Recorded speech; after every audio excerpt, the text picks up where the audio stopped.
दोस्तों नमस्कार, मैं हूं डॉक्टर प्रदीप प्रसन्न। आप भी प्रसन्न होंगे ऐसी आशा ही नहीं, पूर्ण विश्वास है। आप सबका स्वागत है मेरे चैनल हिंदी की बिंदी पर। तो आइए आज कुछ नया सीखते हैं नए टॉपिक के साथ।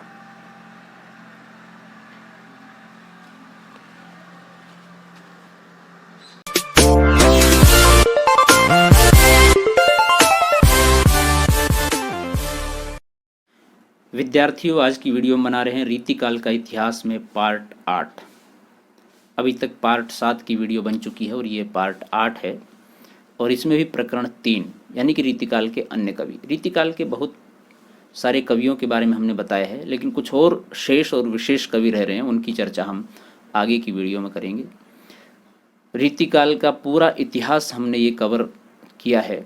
ये लगभग 10 से 15 के मध्य में कुछ वीडियो बनेंगी, लगभग 12 या 13 के आसपास। तो आप सारी वीडियो देखिए। रीतिकाल के इतिहास को आप बिल्कुल एक भी चीज़ इसमें छूटी हुई नहीं होगी और अच्छे से आप समझ जाएंगे।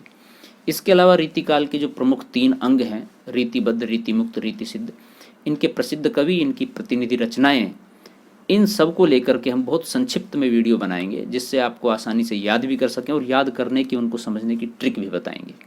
तो आइए शुरू करते हैं आज की वीडियो। यदि शुरू करने से पहले बस इतना आग्रह है, यदि आपने चैनल सब्सक्राइब नहीं किया है तो उसे सब्सक्राइब जरूर कर लें, क्योंकि उसका नोटिफिकेशन आपको तुरंत मिल जाएगा और हर वीडियो आप तक पहुंच जाएगी। और आप जानते हैं कि इसका कोई शुल्क यानी कोई पैसा आपका खर्च नहीं होता है। बस आपके मेल पर एक सिर्फ मैसेज आता है, एक सूचना आती है, एक वीडियो हिंदी की बिंदी चैनल पर अपलोड हुई है, उसे आप देख लें। तो आइए शुरू करते हैं। रीतिकाल के प्रतिनिधि कवियों का, जिन्होंने लक्षण ग्रंथ के रूप में रचनाएं की हैं, संक्षेप में वर्णन हो चुका है। अब यहाँ पर इस काल के भीतर होने वाले उन कवियों का उल्लेख होना जिन्होंने रीति ग्रंथ न लिखकर दूसरे प्रकार की पुस्तकें लिखी हैं। ऐसे कवियों में कुछ ने तो प्रबंध काव्य लिखे हैं, कुछ ने नीति या भक्ति संबंधी पद और कुछ ने श्रृंगार रस की फुटकल कविताएं लिखी हैं। ये पिछले वर्ग के कवि प्रतिनिधि कवियों से केवल इस बात से भिन्न है कि इन्होंने क्रम से रसों, भावों, नायिकाओं और अलंकारों के लक्षण कहकर उनके अंतर्गत अपने पद्यों को नहीं रखा है। अधिकांश में ये भी श्रृंगारी कवि हैं और इन्होंने भी श्रृंगार रस के फुटकल पद कहे हैं। रचना शैली में किसी प्रकार का भेद नहीं है। ऐसे कवियों में घनानंद सर्वश्रेष्ठ हुए हैं। इस प्रकार के अच्छे कवियों की रचनाओं में प्राय मार्मिक और मनोहर पदों की संख्या कुछ अधिक पाई जाती है। बात यह है कि इन्हें कोई बंधन नहीं था। जिस भाव की कविता जिस समय सूझी ये लिख गए। रीतिबद्ध ग्रंथ जो लिखने बैठते थे, उन्हें प्रत्येक अलंकार या नायिका को उद्धारित करने के लिए पद्य लिखना आवश्यक था, जिनमें सब प्रसंग उनकी स्वाभाविक रुचि या प्रवृत्ति के अनुकूल नहीं हो सकते थे। रसखान, घनानंद, आलम, ठाकुर आदि जितने प्रेमोन्मत्त कवि हुए हैं, उनमें किसी ने लक्षणबद्ध रचना नहीं की है। प्रबंध काव्य की उन्नति इस काल में कुछ विशेष न हो पाई।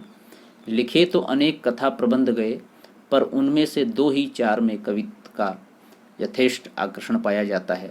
सबल सिंह का महाभारत, छत्रा सिंह की विजय मुक्तावली, गुरु गोविंद सिंह का चंडी चरित, लाल कवि का छत्र प्रकाश, जोधराज का हमीर रासो, गुमान मिश्र का नैषधि चरित्र, सरयू राम का जैमिनी पुराण, सूदन का सुजान चरित्र, देवी दत्ता की वैताल पच्चीसी, हर नारायण की माधवा नल, कामकंदला, ब्रजवासी दास का ब्रजविलास, गोकुलनाथ आदि का महाभारत, मधुसूदन दास का रामाश्वमेघा, कृष्णदास की भाषा भागवत, नवल सिंह कृत भाषा सप्तशती, आल्हा रामायण, आल्हा भारत, मूल ढोला तथा चंद्रशेखर का हमीर हट, श्रीधार का जंगनामा, पद्माकर का राम रसायन, ये इस काल के मुख्य कथानक काव्य हैं। इनमें से चंद्रशेखर के हमीर हठ, लाल कवि के छत्रसाल, जोधाराम के हमीर रासो, सूदन के सुजान चरित्र और गोकुलनाथ आदि के महाभारत में ही काव्योपयुक्त रसात्मकता भिन्न भिन्न परिणाम में पाई जाती है। हमीर रासो की रचना बहुत ही प्रशस्त है। रामाश्वमेघा की रचना भी साहित्यिक है। ब्रजविलास में यद्यपि काव्य के गुण अल्प हैं, पर उसका थोड़ा बहुत प्रचार कम पढ़े लिखे कृष्ण भक्तों में है। कथात्मक प्रबंधों से भिन्न एक और प्रकार की रचना भी बहुत देखने में आती है, जिसे हम वर्णनात्मक प्रबंध कह सकते हैं। दान लीला, मान लीला, जल विहार, वन विहार, मृग्या, झूला, होली वर्णन, जन्मोत्सव वर्णन, मंगल वर्णन, राम कलेवा इत्यादि इसी प्रकार की रचनाएं हैं। बड़े बड़े प्रबंध काव्यों के भीतर इस प्रकार के वर्णनात्मक प्रसंग रहा करते हैं। काव्य पद्धति में जैसे श्रृंगार रस के क्षेत्र से नखशिख षटऋतु आदि लेकर स्वतंत्र पुस्तकें बनने लगी, वैसे ही कथात्मक महाकाव्यों के अंग भी निकालकर अलग पुस्तकें लिखी गई। इनमें बड़े विस्तार के साथ वस्तु वर्णन चलता है, कभी कभी तो इतने विस्तार के साथ कि परिमार्जित साहित्यिक रुचि के सर्वथा विरुद्ध हो जाता है। जहाँ कवि जी अपने वस्तु परिचय का भंडार खोलते हैं, जैसे बारात का वर्णन है तो घोड़ों की सैकड़ों जातियों के नाम, वस्त्रों का प्रसंग आया तो 25 प्रकार के कपड़ों के नाम, और भोजन की बात आई तो सैकड़ों मिठाइयों, पकवानों, मेवों के नाम, वहाँ तो अच्छे अच्छे धीरों का धैर्य छूट जाता है।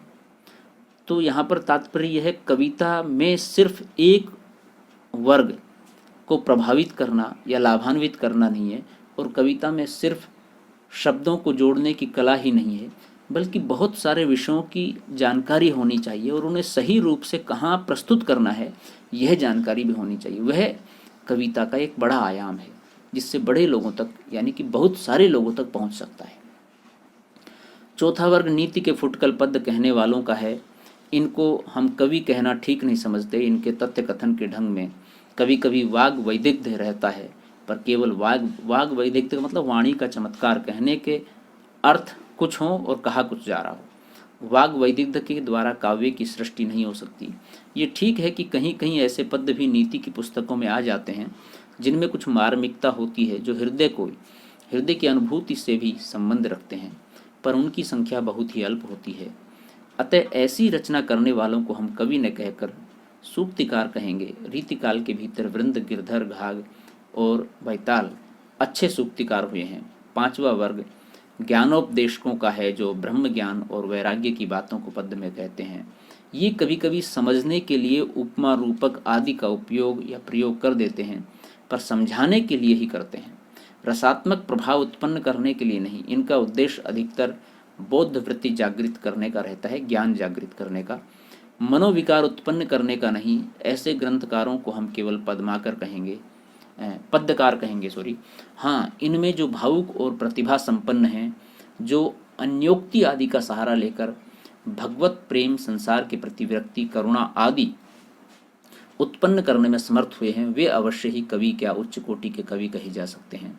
छठा वर्ग कुछ भक्त कवियों का है, जिन्होंने भक्ति और प्रेम पूर्ण विनय के पद आदि पुराने भक्तों के ढंग पर गाए हैं। इनके अतिरिक्त आश्रयदाताओं की प्रशंसा में वीर रस की फुटकल कविताएं भी बराबर बनती रही, जिनमें युद्ध वीरता और दान वीरता दोनों की बड़ी अत्युक्तिपूर्ण प्रशंसा भरी रहती थी। ऐसी कविताएं थोड़ी बहुत तो रस ग्रंथों आदि में मिलती है। कुछ अलंकार ग्रंथों के उदाहरण रूप जैसे शिवराज भूषण, और कुछ अलग पुस्तकाकार जैसे शिवा बावनी, छत्रसाल दशक, हिम्मत बहादुर विरदावली इत्यादि। ऐसी पुस्तकों में सर्वप्रिय और प्रसिद्ध वे ही हो सकती हैं जो या तो देव काव्य के रूप में हुई, अथवा जिनके नायक कोई देश प्रसिद्ध वीर या जनता के श्रद्धा भाजन रहे हैं, जैसे शिवाजी, छत्रसाल, महाराणा प्रताप आदि। जो पुस्तकें यूं ही खुशामद के लिए आश्रित कवियों के रूढ़ी के अनुसार लिखी गईं, जिनके नायकों के लिए जनता के हृदय में कोई स्थान न था, वे प्राकृतिक नियमानुसार प्रसिद्धि न प्राप्त कर सकी। बहुत सी तो लुप्त हो गई। उनकी रचना में सच पूछिए तो कवियों ने अपनी प्रतिभा का अपव्यय ही किया। उनके द्वारा कवियों को अर्थ सिद्धि भर प्राप्त हुई, यश का लाभ न हुआ। यदि बिहारी ने जयसिंह की प्रशंसा में ही अपने 700 दोहे बनाए होते तो उनके हाथ केवल अशर्फियाँ ही लगी होती। अर्थात कविता सिर्फ धन के लिए नहीं लिखी जानी चाहिए, बल्कि कविता का मूल उद्देश्य समाज में व्याप्त विसंगतियों को, बुराइयों को खत्म करके उनके बनाम, उनके विपरीत एक ऐसा समाज निर्मित करना जिसमें अन्याय, भेदभाव, छुआछूत, अपराध न हो, और वह बात कहने का ढंग, सलीका ऐसा हो कि थोड़ा सा प्रभावित कर सके, अन्योक्ति हो, बात कहीं कही जाए और बात लगे कहीं और। इस तरह से संस्कृत और हिंदी के न जाने कितने कवियों का प्रौढ़ साहित्यिक श्रम इस प्रकार लुप्त हो गया। काव्य क्षेत्र में यह एक शिक्षाप्रद घटना हुई है। भक्ति काल के समान रीति काल में भी थोड़ा बहुत गद्य इधर उधर दिखाई पड़ जाता है, पर अधिकांश कच्चे रूप में। गोस्वामियों की लिखी वैष्णव वार्ताओं के समान कुछ पुस्तकों में ही पुष्ट ब्रज भाषा मिलती है। रही खड़ी बोली, वह पहले कुछ दिनों तक तो मुसलमानों के व्यवहार की भाषा समझी जाती रही। मुसलमानों के प्रसंग में उसका कभी कभी प्रयोग कवि लोग कर देते थे, जैसे अफजल खान को जिन्होंने मैदान मारा भूषण पर पीछे दिल्ली राजधानी होने से रीतिकाल के भीतर ही खड़ी बोली शिष्ट समाज के व्यवहार की भाषा हो गई थी और उसमें अच्छे गद्य ग्रंथ लिखे जाने लगे थे। संवत 1798 में राम प्रसाद निरंजनी ने भाषा योग वाशिष्ट बहुत ही परिमार्जित गद्य में लिखा। इसी रीतिकाल के भीतर रीवा के महाराज विश्वनाथ सिंह ने हिंदी का प्रथम नाटक आनंद रघुनंदन लिखा। इसके उपरांत गणेश कवि ने प्रद्युम्न विजय नामक एक बद्ध नाटक लिखा। इसमें पात्र प्रवेश, विश्वम्भक प्रवेशक आदि रहने पर भी इतिवृत्तात्मक पद रखे जाने के कारण नाटक का प्रकृत स्वरूप न दिखाई पड़ा। इस प्रकरण 3 में हम कुछ कवियों की बात करते हैं। पहला कवि है बनवारी। ये संवत 1690 और 1700 के बीच वर्तमान थे। इनका विशेष वृत्त ज्ञान नहीं। इन्होंने महाराज जसवंत सिंह के बड़े भाई अमर सिंह की वीरता की बड़ी प्रशंसा की है। ये इतिहास प्रसिद्ध बात है कि एक बार शाहजहां के दरबार में सलावत खां ने किसी बात पर अमर सिंह को गंवार कह दिया, जिस पर इन्होंने चट तलवार खींचकर सलावत खां को वहीं मार डाला। इस घटना का बड़ा ओजपूर्ण वर्णन इनके इन पद्यों में मिलता है। धान्य अमर छिति छत्रापति अमर तिहारो मान, शाहजहां की गोद में हनो सलावत खान। उतगकार मुक्ते कढ़ी इतई कढ़ी जमधार, वार कहन पायो नहीं भई कटारी पार। बनवारी कवि की श्रृंगार रस की कविता भी बड़ी चमत्कारपूर्ण होती थी। यमक लाने का ध्यान इन्हें विशेष रहा करता था। एक उदाहरण देखिए, यमक अलंकार, जिसकी हम चर्चा, अलंकारों को लेकर हम अलग वीडियो बनाएंगे।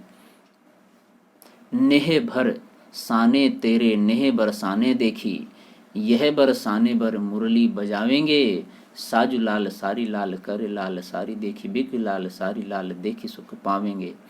तू ही उर बसी नाही औरती कोटि उर बसी तजितों सो चित लावेंगे। सज बनवारी तन आभरण, गोरे तन वारी बनवारी आज आवेंगे। दूसरे कवि हैं सबल सिंह चौहान। इनके निवास स्थान का ठीक निश्चय नहीं। शिव सिंह जी ने यह लिखकर कि कोई इन्हें चंदागढ़ का राजा और कोई सबलगढ़ का राजा बताते हैं, ये अनुमान किया है कि ये इटावा के किसी गांव के जमींदार थे। सबल सिंह जी ने औरंगजेब के दरबार में रहने वाले किसी राजा मित्रसेन के साथ अपना संबंध बताया है। इन्होंने सारे महाभारत की कथा दोहों चौपाइयों में लिखी है। इनका महाभारत बहुत बड़ा ग्रंथ है, जिसे इन्होंने संवत 1718 और संवत 1781 के बीच पूरा किया। इस ग्रंथ के अतिरिक्त इन्होंने ऋतु संहार का भाषानुवाद, रूप विलास और एक पिंगल ग्रंथ भी लिखा, पर वे प्रसिद्ध नहीं हुए। ये वास्तव में अपने महाभारत के लिए ही प्रसिद्ध हैं। इसमें यद्यपि भाषा का लालित्य या काव्य की छटा नहीं है, पर सीधी सादी भाषा में कथा अच्छी तरह समझाई गई है।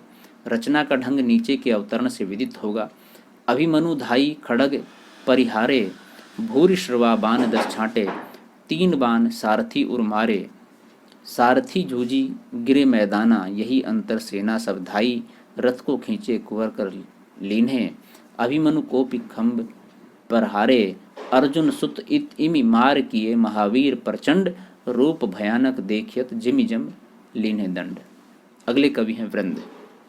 ये मेड़ता जोधपुर के रहने वाले थे और कृष्णगढ़ नरेश महाराज राज सिंह के गुरु थे। संवत 1761 में ये शायद कृष्णगढ़ नरेश के साथ औरंगजेब की फौज में ढाके तक गए थे। इनके वंशधर अब तक कृष्णगढ़ में वर्तमान है। इनकी वृंद सतसई संवत 1761 में, जिसमें नीति के 700 दोहे हैं, बहुत प्रसिद्ध है। खोज में श्रृंगार शिक्षा संवत 1748 और भाव पंचाशिका नाम की 2 रस संबंधी पुस्तकें और मिली हैं, पर इनकी ख्याति अधिकतर सूक्तिकार के रूप में ही है। वृंद सतसई के दोहे नीचे दिए जाते हैं। भले बुरे सब एक सम, जोलो बोलत नाही, जान परत है काग पिक, ऋतु बसंत के माही। हित हूँ को कहिए न तेही, जो नर होए अबोध, और जो नकटे को आरसी, होत दिखाए क्रोध। बहुत सुंदर दोहे बन पड़े हैं। अगले कवि हैं छत्रा सिंह कायस्थ। ये बटेश्वर क्षेत्र के अटेर नामक गांव के रहने वाले श्रीवास्तव कायस्थ थे। इनके आश्रयदाता अमरावती के कोई कल्याण सिंह थे। इन्होंने विजय मुक्तावली नाम की पुस्तक संवत 1757 में लिखी, जिसमें महाभारत की कथा एक स्वतंत्र प्रबंध काव्य के रूप में कई छंदों में वर्णित है। पुस्तक में काव्य के गुण यथेष्ट परिमाण में हैं और कहीं कहीं की कविता बड़ी ही ओजस्विनी है। उदाहरण देखिए, निरखत को अभिमन्यु को विदुर डुलावे शीस, रक्षा बालक की करो हने कृपाल जगदीश। आपुन कांधो युद्ध नहीं धानुष दियो भूडारी, पापी बैठे गेहकत पांडुपुत्र तुम चारी। अगले कवि हैं बैताल। ये जाति के बंदीजन थे और राजा विक्रम शाही की सभा में रहते थे।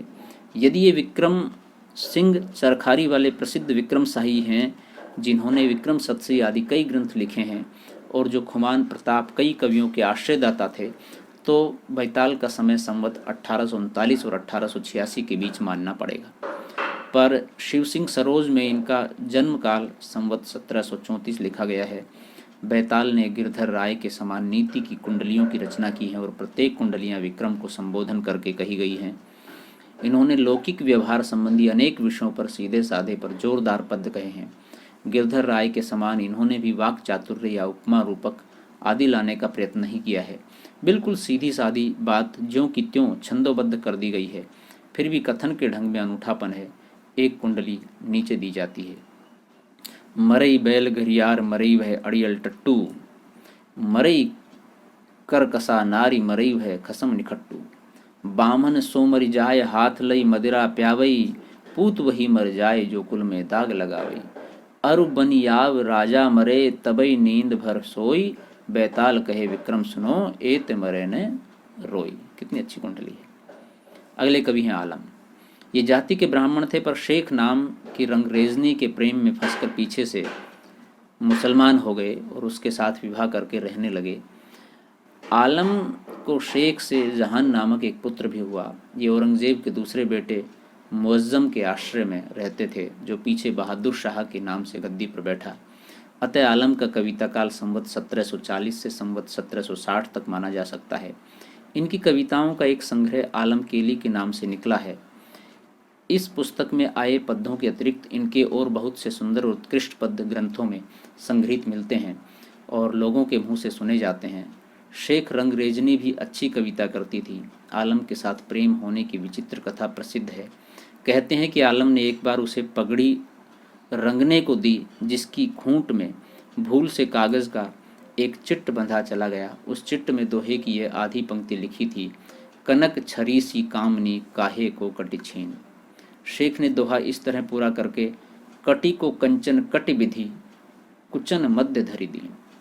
उस चिट्ट को फिर ज्यों की त्यों पगड़ी की खूंट में बांधकर लौटा दिया। उसी दिन से आलम शेख के पूरे प्रेमी हो गए और अंत में उसके साथ विवाह भी कर लिया। शेख बहुत ही चतुर और हाजिर जवाब स्त्री थी। एक बार शाहजादा मुअज्जम ने हंसी में शेख से पूछा, क्या आलम की औरत आप ही हैं? शेख ने चट उत्तर दिया कि हाँ, जहाँपना जहान की माँ मैं ही हूँ। आलम केली में बहुत से कवित्त शेख के रचे हुए हैं। आलम के कवित्त सवैयों में भी बहुत सी रचना शेख की मानी जाती हैं। जैसे नीचे लिखे कवित्त में चौथा चरण शेख का बनाया कहा जाता है, प्रेम रंग पगे जगमगे जगे जामनी के जोबन की ज्योति जगी जोर उमगत है मदन के माते मत वारे ऐसे घूमत है झूमत है झुकी झुकी झपी उगरत है। आलम सो नवल निकाई इन नैनन की पाखुरी पदम पे भंवर थिरकत है। चाहत है उड़ीबे को देखत मयंक मुख जानत है रैनी ताते ताही में रहत है। आलम रीतिबद्ध रचना करने वाले कवि नहीं थे। ये प्रेमोन्मत्त कवि थे और अपनी तरंग के अनुसार रचना करते थे। इसी से इनकी रचनाओं में हृदयत्व की प्रधानता है। प्रेम की पीर या इश्क का दर्द इनके एक एक वाक्य में भरा पाया जाता है। उत्प्रेक्षाएं भी इन्होंने बड़ी अनूठी और बहुत अधिक कही हैं। शब्द वैचित्र्य अनुप्रास आदि की प्रवृत्ति इनमें विशेष रूप से कहीं नहीं पाई जाती। श्रृंगार रस की ऐसी उन्मादमयी उक्तियां इनकी रचना में मिलती हैं कि पढ़ने और सुनने वाले लीन हो जाते हैं। ये तन्मयता सच्ची उमंग में ही संभव है। रेखता या उर्दू भाषा में भी इन्होंने कवित्त कहे हैं। भाषा भी इस कवि की परिमार्जित और सुव्यवस्थित है, पर उसमें कहीं कहीं कीन दीन जीन आदि अवधी या पूर्वी हिंदी के प्रयोग भी मिलते हैं। कहीं कहीं फारसी की शैली के रसवादक भाव भी इनमें मिलते हैं। प्रेम की तन्मयता की दृष्टि से आलम की गणना रसखान और घनानंद की कोटि में ही होनी चाहिए।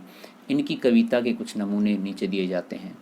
केंदो मोर सोर तजी गई अनत भाजी, केंदो उत दादुर ने बोलत हैं एदई, केंदो पिक चातक मही पुकाहु मारी डारी, केंदो बग पाती उत अंत गति हैने गई, आलम कहे आली अजऊ ने आए प्यारे, केंदो उत रीत विपरीत भी धिने ठई, मदन महीप की दुहाई फिरी बेते रही, जूझी रहे मेघ केंदो बिजूरी सती भई। अगला एक और देखें कवि। दाने की न पानी की न आवे सुधा खाने की, या गली महबूब की आराम खुश खाना है, रोज ही से हैं जो राजी यार की रजाए बीच, नाज की नजर तेज तीर का निशाना है, सूरत चिराग रोशनाई आस नाई बीच, बार बार बरई बली जैसे परवाना है, दिल से दिलासा दीजिए हाल के न ख्याल हुजे, बेखुद फकीर वह आशिक दीवाना है। प्रेम की कविताएं उस समय, श्रृंगार की कविताएं उस समय बहुतायत में लिखी गई, लेकिन बेहतर और अच्छा प्रेम और श्रृंगार लिखने का सलीका आलम और घनानंद को जैसा प्राप्त हुआ वैसा रीतिकाल के अन्य कवियों को नहीं। भाषा और कहने का ढंग बहुत ही सुंदर और अच्छा बन पड़ा है। अगले कवि हैं गुरु गोविंद सिंह जी। ये सिखों के महापराक्रमी 10वें या अंतिम गुरु थे। इनका जन्म संवत 1723 में और सत्यलोकवास संवत 1765 में हुआ। यद्यपि सब गुरुओं ने थोड़े बहुत पद भजन आदि बनाए हैं, पर ये महाराज काव्य के अच्छे ज्ञाता और ग्रंथकार थे। सिखों में शास्त्र ज्ञान का अभाव इन्हें बहुत खटका है और इन्होंने बहुत से सिखों को व्याकरण, साहित्य, दर्शन आदि के अध्ययन के लिए काशी भेजा था। ये हिंदू भावों और आर्य संस्कृति की रक्षा के लिए बराबर युद्ध करते रहे। तिलक और जनेऊ की रक्षा में इनकी तलवार सदा खुली रहती थी। यद्यपि सिख संप्रदाय की निर्गुण उपासना है, पर सगुण स्वरूप के प्रति इन्होंने पूरी आस्था प्रकट की है और देव कथाओं की चर्चा बड़े भक्ति भाव से की है। ये बात प्रसिद्ध है कि ये शक्ति के आराधक थे। इनके इस पूर्ण हिंदू भाव को देखने से ये बात समझ में नहीं आती कि वर्तमान समय में सिखों की एक शाखा विशेष के भीतर पैगंबरी मजहबों का कट्टरपन कहाँ से और किसकी प्रेरणा से आ घुसा है। इन्होंने हिंदी में कई अच्छे और साहित्यिक ग्रंथों की रचना की है, जिनमें से कुछ के नाम ये हैं: सुनीत प्रकाश, सर्वलोह प्रकाश, प्रेम सुमार्ग, बुद्धि सागर और चंडी चरित्र। चंडी चरित्र की रचना पद्धति बड़ी ही ओजस्विनी है। ये प्रौढ़ साहित्यिक ब्रज भाषा लिखते थे। चंडी चरित्र की दुर्गा सप्तशती की कथा बड़ी सुंदर कविता में कही गई है। इनकी रचना के उदाहरण नीचे दिए जाते हैं। निर्जर निरूप हो कि सुंदर स्वरूप हो, कि भूपन के भूप हो कि दानी महादान हो, प्राण के बचायो दूध पूत के देवई, रोग सोग के मिट्यो किंधु मानी महामान हो, विद्या के विचार हो कि अद्वैत अवतार हो, कि शुद्धता की मूरत हो कि सिद्धता की शान हो, जोबन के जाल हो कि काल्हू के काल हो, कि शत्रुन के साल हो कि मित्रन के प्राण हो। अगले कवि हैं श्रीधर या मुरलीधर।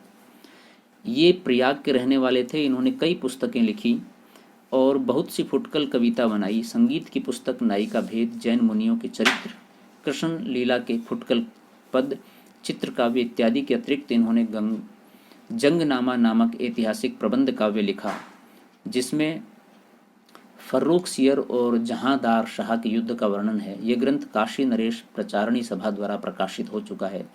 इस छोटी सी पुस्तक में सेना की चढ़ाई, साज सामान आदि का कवित्व सवैया में अच्छा वर्णन है। इनका कविता काल संवत 1767 के आसपास माना जा सकता है। जंगनामा एक कवित्व नीचे दिया जाता है। इत गलगाजी चढ़ो फरूक सियर सहा, उत मोज दीन करी भारी भट्ट भरती, तोप को डकारनी सो बीर है कारणी सो, धोसे ही दुकारनी धाम की उठी, धारती सिरी धार नवाब फरजंद खां, सुजंग जुरे जोगिनी अवहाई जुग, जुगन की बरती हरियो हरोल भीर, गोल पे परी ही तूने कर तो हरोली तो हरोल पीर परती। लाल कवि, इनका नाम गोरे लाल पुरोहित था और ये मऊ बुंदेलखंड के रहने वाले थे। इन्होंने प्रसिद्ध महाराज छत्रसाल की आज्ञा से उनका जीवन चरित्र दोहों चौपाइयों में बड़े ब्यौरे के साथ वर्णन किया है। इस पुस्तक में छत्रसाल का संवत 1764 तक का ही वृत्तांत आया है। इससे अनुमान होता है कि या तो यह ग्रंथ अधूरा ही मिला है अथवा लाल कवि का परलोकवास छत्रसाल के पूर्व ही हो गया था। जो कुछ तो इतिहास की दृष्टि से छत्र प्रकाश बड़े महत्व की पुस्तक है। इसमें सब घटनाएं सच्ची और सब ब्यौरे ठीक ठीक दिए गए हैं।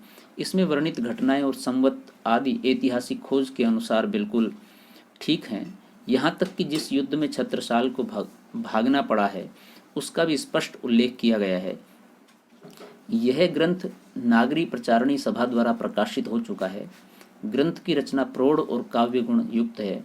लाल कवि में प्रबंध पटुता पूरी थी, संबंध का निर्वाह भी अच्छा है और वर्णन विस्तार के लिए मार्मिक स्थलों का चुनाव भी। वस्तु परिगणन द्वारा वर्णनों का अरुचिकर विस्तार बहुत ही कम मिलता है। सारांश यह है कि लाल कवि का सा प्रबंध कौशल हिंदी के कुछ गिने चुने कवियों में ही पाया जाता है। शब्द वैचित्र्य और चमत्कार के फेर में इन्होंने कृत्रिमता कहीं से नहीं आने दी है। भावों का उत्कर्ष जहाँ दिखाना हुआ है वहाँ भी कवि ने सीधी और स्वाभाविक उक्तियों का ही समावेश किया है। न तो कल्पना की उड़ान दिखाई है और न ऊहा की जटिलता। देश की दशा की ओर भी कवि का पूरा ध्यान जान पड़ता है। शिवाजी का तो वीर व्रत था, वही छत्रसाल का भी था। छत्रसाल का जो भक्ति भाव शिवाजी पर कवि ने दिखाया है, वहाँ दोनों के सम्मिलन का जो दृश्य खींचा है, दोनों इस संबंध में ध्यान देने योग्य हैं।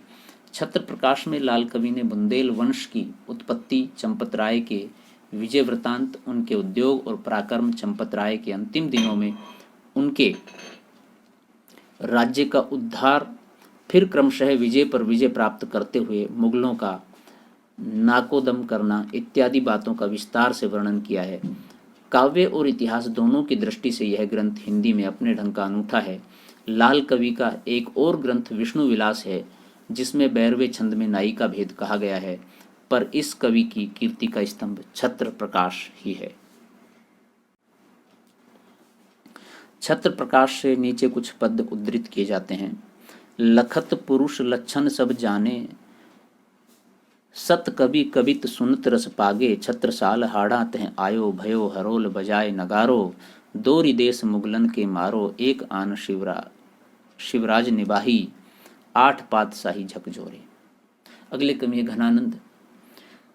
ये साक्षात रस मूर्ति और ब्रज भाषा काव्य के प्रधान स्तंभों में हैं। इनका जन्म संवत 1746 के लगभग हुआ था और ये संवत 1796 में नादिर शाही में मारे गए। ये जाति के कायस्थ और दिल्ली के बादशाह मोहम्मद शाह के मीर मुंशी थे। कहते हैं कि एक दिन दरबार में कुछ कुचक्रियों ने बादशाह से कहा कि मीर मुंशी साहब गाते बहुत अच्छा हैं।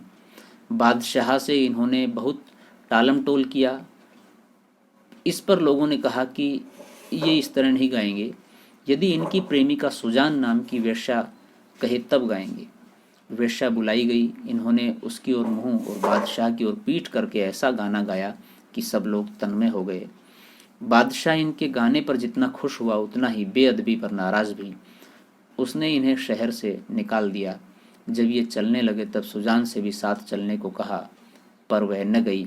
इस पर इन्हें विराग उत्पन्न हो गया और ये वृंदावन जाकर निम्बार्क संप्रदाय के वैष्णव हो गए और वहीं पूर्ण विरक्त भाव से रहने लगे। वृंदावन भूमि का प्रेम इनके इस कवित्व में झलकता है।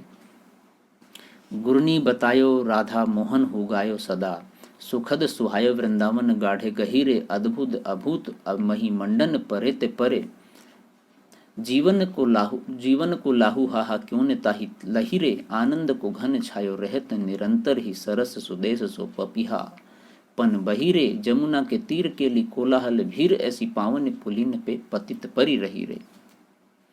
संवत 1796 में जब नादिर शाह की सेना के सिपाही मथुरा तक आ पहुंचे तब कुछ लोगों ने उनसे कह दिया कि वृंदावन में बादशाह का मीर मुंशी रहता है, उसके पास बहुत कुछ माल होगा।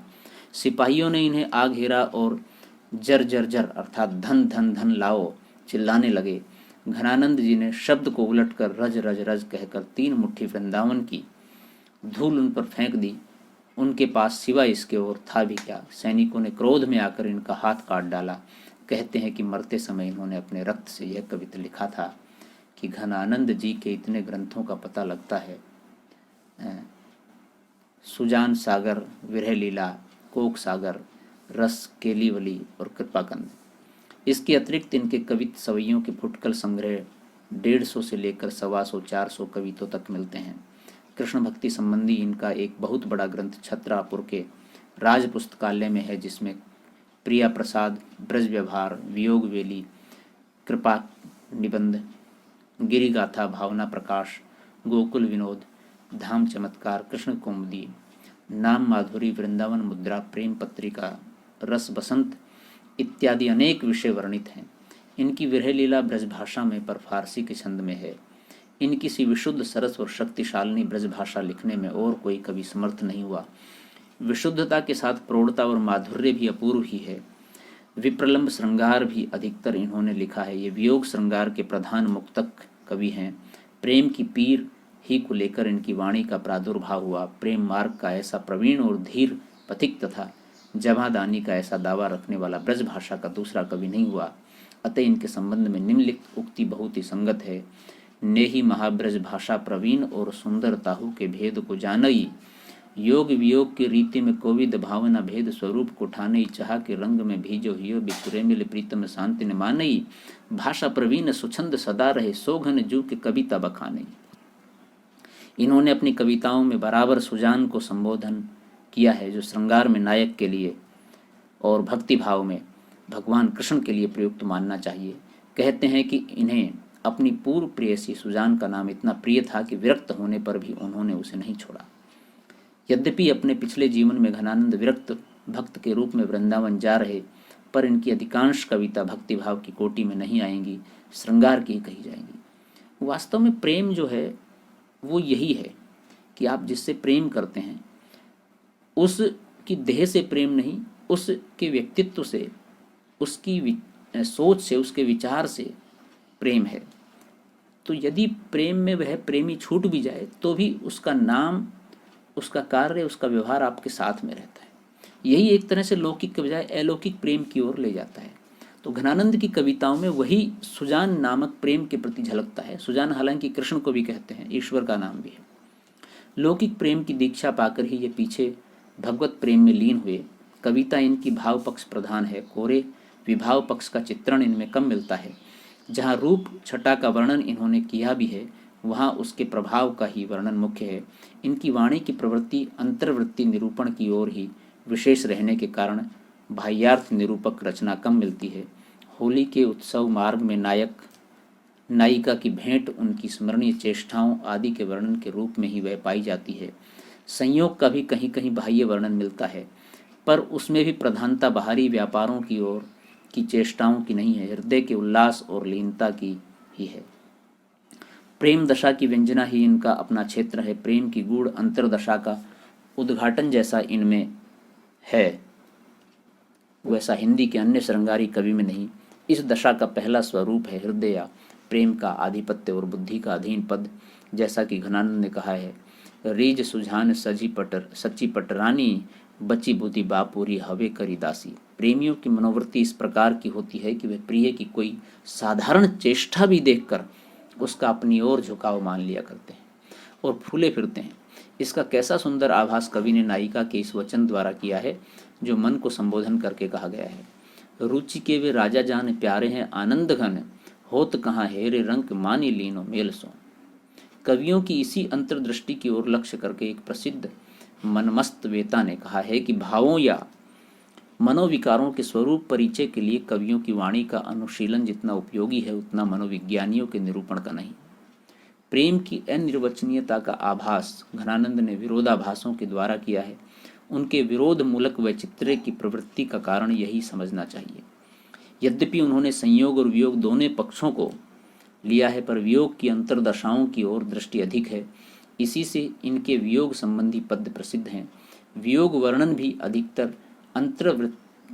अंतर्वृत्ति निरूपक है, बाह्यार्थ निरूपक नहीं। घनानंद ने न तो बिहारी की तरह विरह ताप को बाहरी माप से मापा है, न बाहरी उछल कूद दिखाई है। जो कुछ हलचल है वे भीतर की है, बाहर से यह वियोग प्रशांत और गंभीर है। न उसमें करवटे बदलना है, न सेज का आग की तरह तपना है, न उछल उछल कर भागना है। उनकी मौन मथी पुकार है। ये निसंकोच कहा जा सकता है कि भाषा पर जैसा अचूक अधिकार इनका था वैसा और किसी कवि का नहीं। भाषा मानो इनके हृदय के साथ जुड़कर ऐसी वशवर्तनी हो गई थी कि ये उसे अपनी अनूठी भावभंगी के साथ साथ जिस रूप में चाहते थे उस रूप में मोड़ सकते थे। उनके हृदय का योग पाकर भाषा की नूतन गतिविधि का अभ्यास हुआ और वह पहले से कहीं अधिक बलवती दिखाई पड़ी।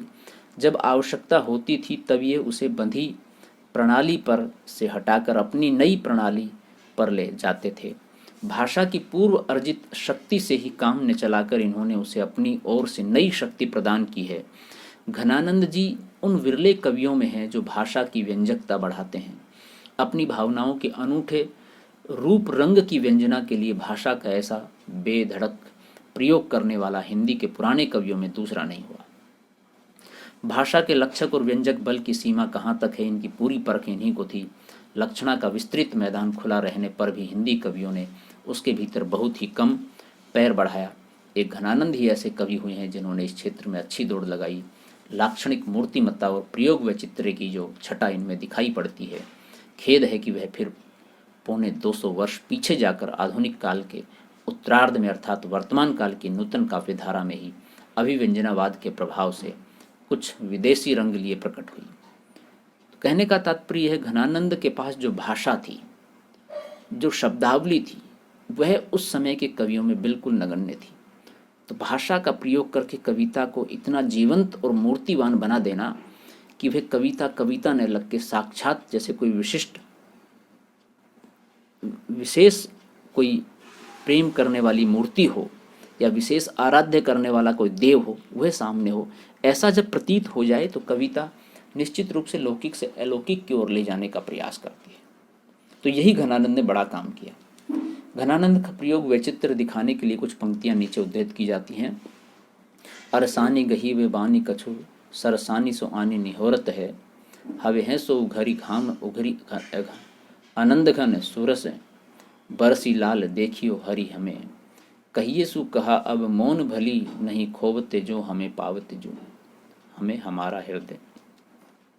विरोध मूलक वैचित्र भी जगह जगह पर बहुत सुंदर मिलता है, जैसे कि झूठ की सच्चाई छाक्यो त्यों ही कचाई पाक्योता के गुण गण घनानंद कहाँ गनो। इन उद्धरणों से कवि की चूकती हुई वचन वक्रता पूरी पूरी झलकती है। कहने की आवश्यकता नहीं कि कवि की उक्ति में वक्रपथ हृदय के वेग के कारण पकड़ा है। वक्र यानी कि टेढ़ा पथ। भाव का स्रोत जिस प्रकार टकराकर कहीं कहीं वक्रोक्ति के छींटे फेंकता है, उसी प्रकार कहीं कहीं भाषा के स्निग्ध सरल और चलते प्रवाह के रूप में भी प्रकट होता है। ऐसे स्थलों पर अत्यंत चलती और प्रांजल ब्रज भाषा की रमणीयता दिखाई पड़ती है। उदाहरण देखें कि काई कुर कोकिला कहाँ को बैर काढ़ती री, कुकी कुकी अभय करे जो कीन कोरी रे, पड़े पैर पापी पे कलापी निसिधोष जो ही घातक रे घातक हमें तू ही कान फोरी लई, आनंद के घन प्राण जीवन सुजान बिना जानी के अकेली सब घेरो दल जोरी लई, जो लो करे आवन विनोद बर सावन ते, तोलो रे डरान तोलो तव लोरे डरारे बज मारे घन घोरी लई। इस प्रकार की सरल रचनाओं में कहीं कहीं नाद व्यंजना भी बड़ी अनूठी है। एक उदाहरण और लीजिए। एरे बीर पौन तेरो सबई और गोनवारी, तोसो और कौन मन ढर को की बानी दई, जगत के प्राण ओछे बड़े को समान घन, आनंद निधान सुख दान दुख यानी दई, जान उजियारे गुण भारे अति मोही प्यारे, अब हवे अमोही बैठे पीठी पहचानी दई, बिरह बिथा की मूरी आखिन में राख्यो पूरी, धूरी तीनी पायन की हाहा नेकु आनी दई। ऊपर के कवित्व के दूसरे चरण में आए हुए आनंद विधान सुख दान दुखियानी दई में मृदंग की ध्वनि का बड़ा ही सुंदर अनुकरण है। उक्ति का अर्थ गर्भत्व भी घनानंद का स्वतंत्र और स्वावलंबी होता है। बिहारी के दोहों के समान साहित्य की रूढ़ियों जैसे कि नाई का भेद पर आश्रित नहीं रहता। उक्तियों की सांगोपांग योजना का अन्विति इनकी निराली होती है। कुछ उदाहरण और देखिए कि निशी धौसौ खरी उर मांझ उरी छवि, रंग भरी मुरी चाहन की, तकी मोरनी त्यों चख ढोरी रहे, ढरिगो ही ढोरनी बहानी की, चट दई कटिपई बट प्राण गए गति सो, मति में अब गाहनी की, घन आनंद जान लख्यों जब ते, जग लागे मोही करहानी की। इस अंतिम सविये के प्रथम 3 चरणों में कवि ने बहुत सूक्ष्म कौशल दिखाया है।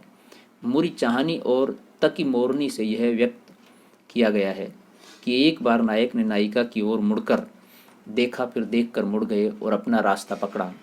देखकर जब ये मुड़े तब नायिका का मन उनकी ओर इस प्रकार ढल पड़ा जैसे पानी नारी में ढल जाता है। क्या सुंदर कल्पना है, अद्भुत कल्पना है। कटी में बल देकर प्यारे नायिका के मन में डूबने के भय से निकल गए। अब देखिए कवि कहाँ से कहाँ तक की बात सोच लेता है, और इस तरह की कल्पना निश्चित रूप से निश्चल भाव से, निश्चल प्रेम से प्रकट हो सकती है, प्रस्फुटित हो सकती है। एक बहुत ही प्रसिद्ध पद देखें उनका कि अति सुधो सन्हे को मार्ग है जहाँ नेकु सयानप भाक नहीं, तह साच चले तज आप नपो झिझके कपटी जो निशाक नहीं, घन आनंद प्यारे सुजान सुनो इत एक ते दूसरो आंक नहीं, तुम कौन सी पाटी पढ़े हो लला मन लेहु पते हूँ छटाक नहीं। तो विद्यार्थियों, ये थी आज की वीडियो रीतिकाल पार्ट 4। इसमें अनुकरण 3 में रीतिकाल के अन्य विशिष्ट कवियों आलम, बेनीवाल, बेताल और विशेष रूप से घनानंद के बारे में हमने चर्चा की। वीडियो आपने पूरी देखी, इसके लिए आपका बहुत बहुत धन्यवाद। आशा करते हैं वीडियो आपको पसंद आई होगी और आपके लिए ज्ञानवर्धक, लाभवर्धक रहेगी। और यदि आपको वास्तव में अच्छी लगी है वीडियो तो इसे लाइक ज़रूर कर दीजिए, और आपको वीडियो कैसी लगी इसके बारे में कमेंट्स ज़रूर कीजिए। यदि इस वीडियो को लेकर के या कोई अन्य वीडियो को लेकर के या हिंदी साहित्य, हिंदी भाषा को लेकर आपके मन में कोई सवाल है तो आप हमसे पूछ सकते हैं, कमेंट्स के माध्यम से हमें बता सकते हैं, हम समाधान करेंगे उसका। और हमारे सभी वीडियो आप देखना चाहते हैं तो चैनल को सब्सक्राइब कर लीजिए और बेल आइकन को जरूर दबा लीजिए ताकि सभी नोटिफिकेशन वीडियो आप तक पहुंच सकें। तो हम बहुत जल्द विद्यार्थियों नेक्स्ट वीडियो के साथ फिर मिलते हैं। तब तक के लिए शुक्रिया, नमस्कार। आप घर पर रहें, सुरक्षित रहें, अपने परिवार को सुरक्षित रखें और देश को सुरक्षित रखें।